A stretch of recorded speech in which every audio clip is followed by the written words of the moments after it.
Bienvenidos a The Deep Dive. Prepárense porque hoy nos vamos a sumergir en el mundo de la seguridad en Colombia. Un tema complejo, sin duda. Sí, sí que lo es. Pero por eso estamos aquí, ¿no? Para intentar comprenderlo un poco mejor. Presenta unas cifras realmente impactantes. Incautaciones de estrategias del gobierno, implicaciones políticas. Hay mucho que analizar. ¿Listos para empezar?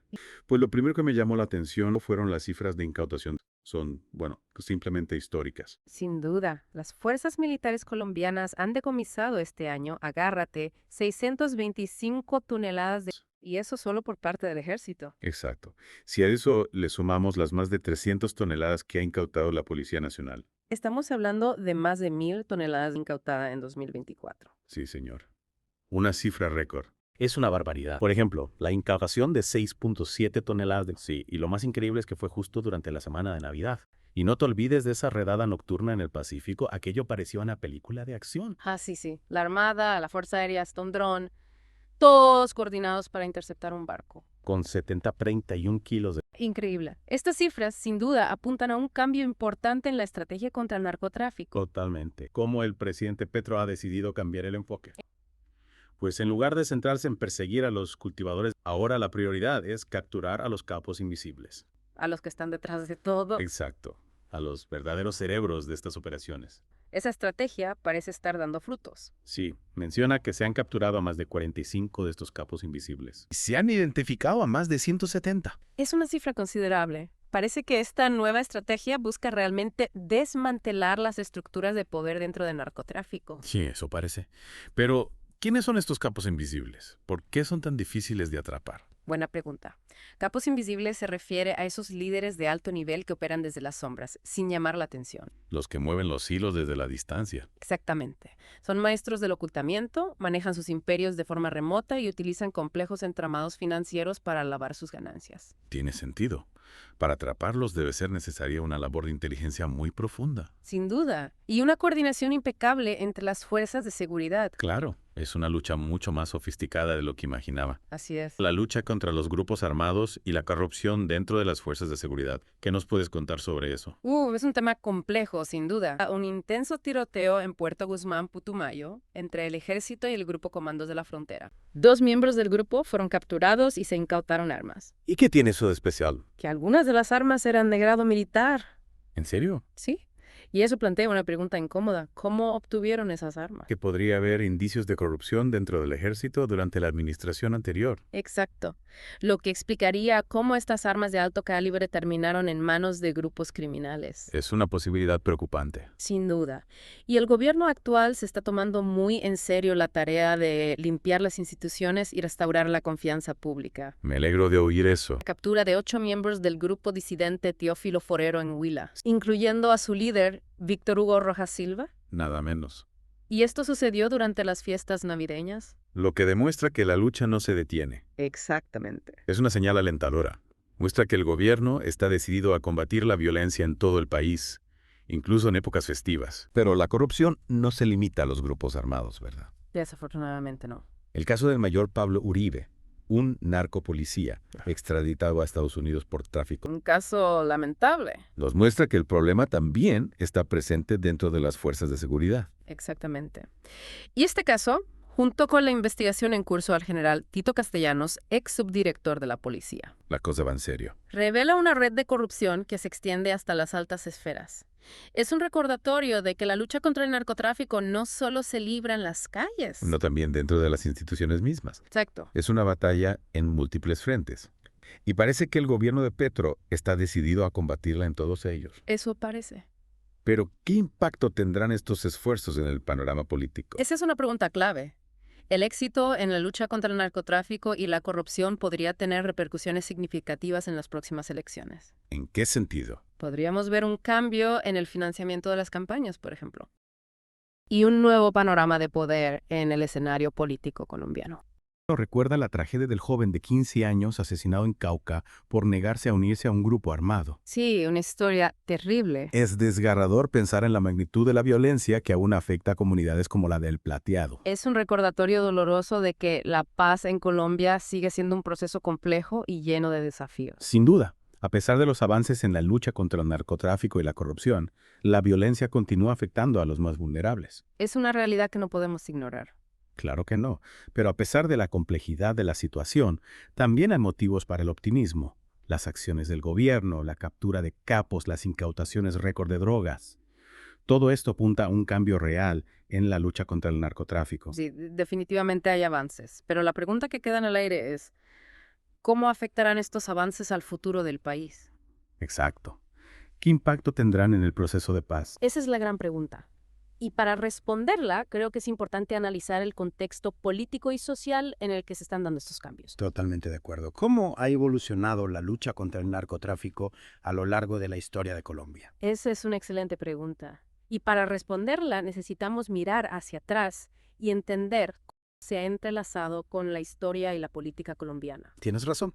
Desde los carteles de Medellín y Cali hasta las FARC y los grupos paramilitares, el narcotráfico ha dejado una huella profunda en el país. Y la lucha contra ese flagelo ha pasado por diferentes etapas, con distintos enfoques y resultados.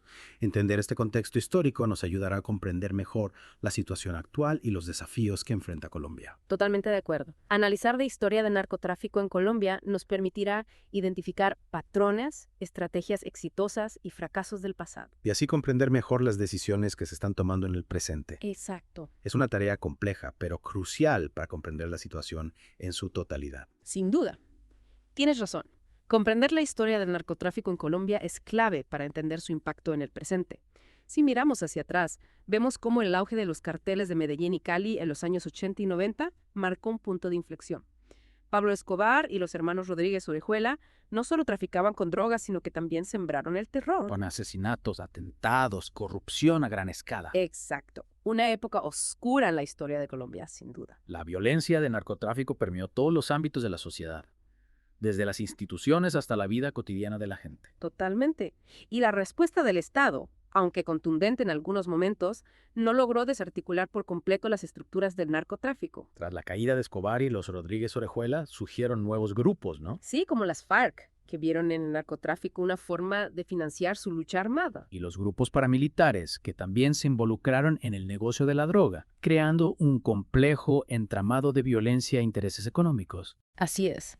La lucha contra el narcotráfico se convirtió en una guerra de múltiples frentes, con el Estado enfrentando a guerrillas, paramilitares y carteles de la droga. Todos compitiendo por el control del territorio y las rutas de tráfico. Exactamente. Un panorama realmente complejo. Y en ese contexto, ¿cómo se insertan las estrategias del presidente Petro? Representa un cambio radical. El enfoque de Petro, al menos en teoría, busca romper con la lógica de la guerra contra las drogas, la que ha dominado las políticas del pasado. Ya veo. En lugar de centrarse en la erradicación de cultivos y la persecución de campesinos. Busca atacar las estructuras financieras de los carteles y desmantelar sus redes de poder. Esto explicaría la insistencia en perseguir a los capos invisibles. Esos líderes que operan desde las sombras y controlan el flujo de dinero. Exacto.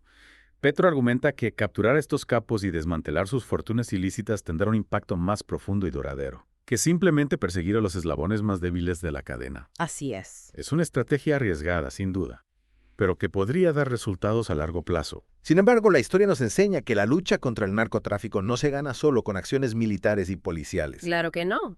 También se necesita un enfoque integral que aborde las causas profundas del problema. Pobreza, falta de oportunidades, debilidad institucional, corrupción. Todos estos factores contribuyen a perpetuar el ciclo del narcotráfico. Es como un círculo vicioso, donde la violencia y la ilegalidad se alimentan mutuamente. Para romper este ciclo se necesitan inversiones. En educación, desarrollo económico, fortalecimiento institucional y creación de alternativas para las comunidades que dependen del cultivo. Y aquí es donde entran en juego las políticas sociales del gobierno de Petro. Su enfoque busca no solo combatir el narcotráfico, sino también transformar las condiciones que lo hacen posible.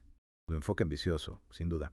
Pero la pregunta es si logrará traducirse en resultados concretos. La historia de Colombia está llena de promesas incumplidas. Y programas sociales que no han logrado el impacto deseado. Y es que los desafíos son enormes. Corrupción, violencia persistente en algunas regiones, falta de recursos. Todos estos factores pueden obstaculizar la implementación efectiva de las políticas sociales. Sin embargo, no podemos perder la esperanza. El hecho de que el gobierno esté abordando el problema del narcotráfico desde una perspectiva más integral ya es un avance significativo. Sí, es importante reconocer los esfuerzos que se están realizando, pero también es fundamental mantener una postura crítica y exigir resultados concretos. La lucha contra el narcotráfico no puede ser solo un discurso. Tiene que traducirse en una mejora real. Y para evaluar el éxito de estas estrategias, es importante no solo mirar las cifras de incautaciones y capturas, Sino también el impacto en las comunidades. la reducción de la violencia y la creación de oportunidades para una vida digna. Tienes toda la razón. Al final, el verdadero éxito se mide en la construcción de una paz duradera y una sociedad más justa para todos los colombianos. El gobierno ha anunciado un refuerzo de la presencia del Estado en el Plateado y otras zonas afectadas por la violencia. Se están implementando programas sociales, inversión en infraestructura y apoyo a la economía local. Es un paso en la dirección correcta, pero la tarea es titánica. Sin duda. Reconstruir el tejido social, sanar las heridas del pasado y generar confianza en las instituciones. Es un proceso largo y complejo. Requiere un compromiso a largo plazo por parte del Estado, la sociedad civil y la comunidad internacional. La paz en Colombia no se construye de la noche a la mañana. Es un proceso que requiere tiempo, esfuerzo y voluntad política. Totalmente de acuerdo. Y hablando de voluntad política, ¿cómo crees que estos esfuerzos en materia de seguridad y lucha contra el narcotráfico impactarán en las próximas elecciones? Es difícil predecir con certeza, pero sin duda la seguridad y la lucha contra el narcotráfico serán temas centrales en la campaña electoral. El éxito o fracaso de las estrategias del gobierno actual podría tener un impacto significativo. En el resultado de las elecciones. Así es. Es un tema que sin duda generará mucho debate. Y polarización. Sin duda. Algunos sectores aplaudirán la mano dura contra el narcotráfico y los grupos armados, mientras que otros criticarán el enfoque militarista y la falta de atención a las causas profundas del conflicto. Es inevitable. La lucha contra el narcotráfico en Colombia siempre ha estado cargada de tensiones políticas e ideológicas. Lo importante es que el debate se dé de forma democrática y que se busquen soluciones que beneficien a toda la sociedad. Totalmente de acuerdo. Y para tener un debate informado, es fundamental contar con información precisa y análisis objetivos. Aquí es donde entra en juego el papel de los medios de comunicación y la importancia de contrastar las diferentes versiones de los hechos. Tienes razón. En un contexto tan complejo como el colombiano, es crucial que los ciudadanos tengan acceso a información veraz y diversa para poder formar su propia opinión. La lucha contra la desinformación y la manipulación es fundamental para fortalecer la democracia y construir una paz duradera. Absolutamente. Y en este sentido creo que es importante destacar el trabajo de medios independientes. Y, volviendo a nuestro tema central, creo que es importante recordar que la lucha contra el narcotráfico no se limita a las fronteras de Colombia. Es un problema global que requiere soluciones globales. Tienes razón. La demanda de drogas en los países desarrollados es uno de los principales motores del narcotráfico en países como Colombia. Y la cooperación internacional es fundamental. Para combatir el lavado de dinero, el tráfico de armas y la corrupción que alimentan este negocio ilegal. Sin duda. La lucha contra el narcotráfico es una responsabilidad compartida por todos los países. Así es. Y solo a través de la cooperación y la solidaridad podremos construir un mundo más justo y seguro para todos. Estoy completamente de acuerdo. La paz en Colombia y la erradicación del narcotráfico son objetivos que solo podremos alcanzar trabajando juntos, como una comunidad global. Sí, al final, más allá de las cifras y las estrategias, hay personas reales afectadas por este conflicto. Sin duda. Familias desplazadas, jóvenes en riesgo. Gente que vive con las consecuencias de esta lucha día a día. ¿Y cuántas vidas y sueños se han perdido por culpa de la violencia? La paz no solo se trata de acuerdos o de desarmar grupos, se trata de crear un entorno donde los jóvenes puedan elegir un futuro diferente. Un futuro donde la violencia no sea la única opción. ¿Y qué podemos esperar para Colombia en los próximos años? Hay motivos para el optimismo. Es difícil predecir, pero hay señales esperanzadoras. El cambio de enfoque en la lucha contra el narcotráfico, el compromiso con el diálogo, la reconciliación, las inversiones en desarrollo social. Son piezas que si se encajan bien podrían construir un futuro más prometedor. Exacto. Pero también hay desafíos enormes. La violencia en algunas regiones, la corrupción, la necesidad de crear oportunidades. Sí, los desafíos son reales. No podemos subestimarlos. Pero hay una creciente conciencia, tanto en Colombia como internacionalmente, de que la paz requiere un compromiso a largo plazo. Un esfuerzo conjunto de todos. Sin duda. Y para quienes quieran seguir explorando este tema, les recomendamos Voces de Colombia en YouTube. Un podcast con análisis, noticias y diferentes perspectivas sobre la realidad colombiana, con un enfoque independiente y riguroso. Una excelente manera de mantenerse informado y participar en la conversación sobre el futuro de Colombia. Y con esa recomendación llegamos al final de nuestro profundo análisis sobre la seguridad en Colombia. Esperamos que les haya resultado informativo. Y les invitamos a seguir explorando este tema tan crucial para el futuro del país. Les deseamos un feliz año nuevo. lleno de paz y esperanza.